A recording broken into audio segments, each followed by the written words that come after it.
પહેલગામ હુમલા પછી પાકિસ્તાન સાથેના તણાવ વચ્ચે બુધવાર એટલે કે 7 મે દેશના 244 વિસ્તારોમાં યુદ્ધમાં બચાવની તકનીકો પર મોક ડ્રીલ યોજાવાની છે। એનો અર્થ એ છે કે આ સ્થળોએ સાયરન વાગશે, વીજળી ગુલ થઈ જશે અને લોકો છુપવા માટે દોડતા પણ જોવા મળશે।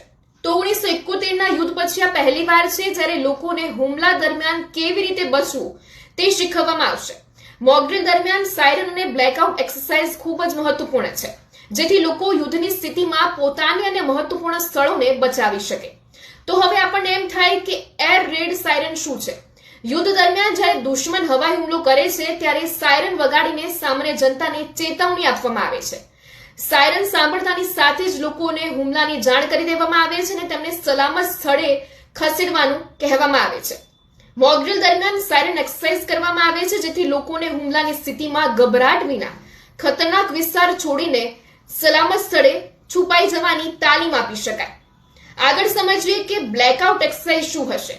દુશ્મનના હવાઈ હુમલા દરમિયાન જો લાઇટ બંધ કરી દેવામાં આવે અને બ્લેકઆઉટ થાય તો દુશ્મનને હુમલો કરવા માટે સ્થાનો શોધવામાં મુશ્કેલી પડશે।